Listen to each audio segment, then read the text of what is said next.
IMO Week, le podcast. Édition spéciale CIMI 2022, le 6, 7 et 8 décembre au Palais des Congrès.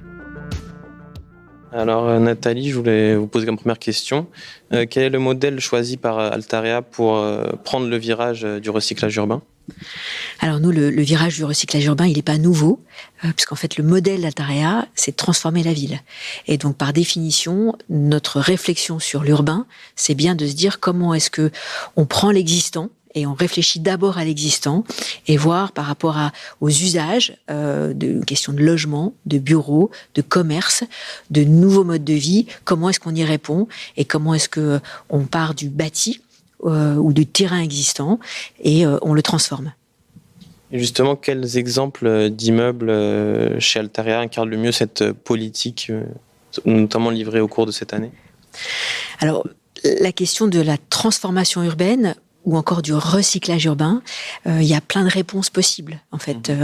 Et donc, aujourd'hui, nous, on a une palette de réponses ou d'interventions qui vont de restructurer, transformer un immeuble du patrimoine, comme on a pu le faire avec notre marque Histoire et Patrimoine, sur une ancienne minoterie, les Grands Moulins de Paris, à Marcasse-les-Lilles, et donc classé monument historique et qu'on transforme en logement, plus de 200 logements, avec un travail sur la biodiversité, jusqu'à la dernière opération que l'on ait livrée, qui est à Issy-les-Moulineaux, en cœur de ville, l'ancien siège de France Télécom, le CNET, qui était le centre de R&D de France Télécom, immeuble de bureaux complètement fermé, à 2 pas de la mairie d'Issy-les-Moulineaux, qu'on a transformé en un nouveau quartier avec ce concept de la ville du quart d'heure, où sur plus de 100 000 mètres carrés, on a créé plus de 600 logements, 3 immeubles de bureaux qui sont BEPOS, 30 commerces en pied d'immeuble, une crèche, une école, un tiers-lieu, un parking public, 12 produits immobiliers imbriqués autour d'une forêt urbaine de 7000 mètres carrés, et l'ensemble alimenté par de la géothermie de surface, que ce soit pour le chaud ou pour le froid, qui nous permet d'avoir un quartier qui est alimenté à 73% avec des énergies renouvelables, et de réduire l'empreinte carbone de l'ensemble du quartier de 36%. Et donc c'est dans cette palette entre de la restructuration, transformation jusqu'à la création de ce nouveau quartier, on interroge la façon de transformer la ville avec des modèles qui passent par de la densité urbaine. Jean-Paul Viguier évoquait l'intensité.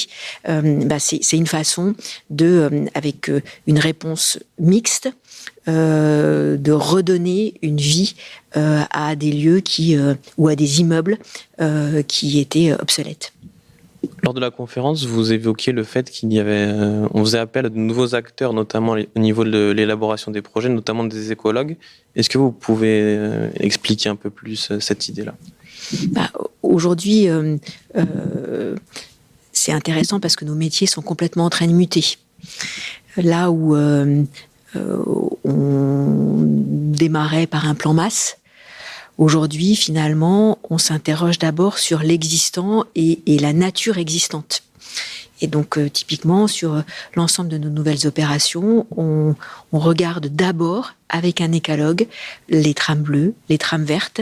Et donc, on est bien dans une logique de réflexion autour du zéro artificialisation nette, en se disant, identifions, analysons l'existant, la nature présente, et qu'est-ce qu'on peut préserver, qu'est-ce qu'on peut renaturer avant de construire. Et donc c'est intéressant parce que finalement on rentre d'abord par une interrogation de la nature présente avant de transformer le site, parce qu'il répond à des besoins, puisque quand même notre métier, il est de répondre à des besoins essentiels qui sont de se loger, de consommer, même si c'est autrement, ou de travailler, mais en intégrant une réflexion sur la nature et la renaturation qui est nécessaire, donc le lien au vivant.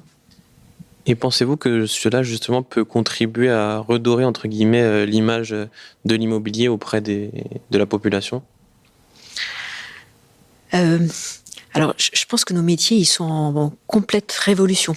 On évoquait le fait que on vit une période passionnante parce que finalement, là où on réfléchissait à la ville et à ses usages en silo, immeuble par immeuble, aujourd'hui, on réfléchit à l'échelle d'un quartier et on réfléchit avec une logique d'impact.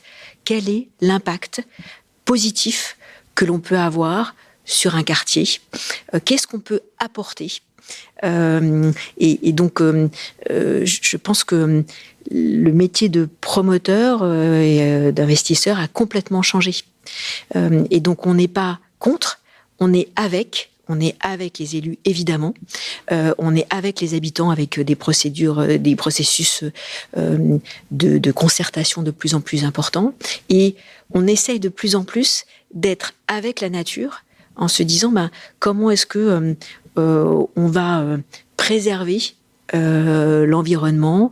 Alors c'est vrai pour la planète, dans une logique de réduire notre impact carbone, mais c'est vrai aussi pour le bien-être. Quand à Issy-les-Moulineaux on fait une forêt urbaine, par exemple, on crée un îlot de fraîcheur et en même temps on offre aux habitants un espace de vie hyper agréable. Et donc, c'est aussi une façon de réconcilier les habitants avec la ville. Pour revenir également à un sujet que vous avez évoqué lors de la conférence, j'aimerais vous poser une question sur le partenariat que vous avez signé avec Carrefour. Est-ce que vous pouvez développer ça et parler des projets pilotes? Il me semble qu'il y en a un à Nantes, si j'ai bien... Alors, effectivement, on a signé un partenariat avec Carrefour pour travailler sur 2 projets pilotes. L'un est à Nantes-la-Beaujoire, l'autre est à Sartrouville. L'objectif, c'est de travailler sur 2 hypermarchés qui ont été construits il y a pas mal d'années en périphérie. Et depuis, la ville a rattrapé ces espaces, et donc d'hypermarchés de destination, ce sont devenus des hypermarchés de proximité qui sont plus forcément adaptés à la demande. Et donc avec Carrefour, on va travailler à transformer 2 sites qui sont aujourd'hui occupés essentiellement par un hypermarché et puis un parking imperméabilisé en un nouveau quartier dans lequel on pourra apporter du logement, du bureau. On gardera évidemment une surface commerciale et on réintroduira de la nature. Et donc là aussi, c'est une façon de montrer que dans cette question du recyclage urbain, on est dans une dynamique urbaine. Et finalement, notre métier, c'est comment est-ce qu'on répond au changement de la ville et de la vie. Et donc, cet exemple avec Carrefour en est une illustration. Parfait. Et comme vous avez conclu tout à l'heure la conférence, est-ce que vous souhaitez ajouter quelque chose ou... Je pense qu'on vit une époque passionnante par rapport à ces sujets-là, et on a une vraie responsabilité de réconcilier les Français avec la ville, et on a une vraie responsabilité, nous, de finalement prendre ce virage et ces enjeux de transition climatique en apportant des solutions positives pour aider les gens à mieux vivre en ville. Et je pense que le recyclage urbain, c'est une des réponses pour dire que finalement, nos métiers, ce sont des métiers à impact positif. Et c'est vraiment ça qui nous guide tous les jours. Merci beaucoup, Nathalie. Imo Week, le podcast. Édition spéciale CIMI 2022, le 6, 7 et 8 décembre au Palais des Congrès.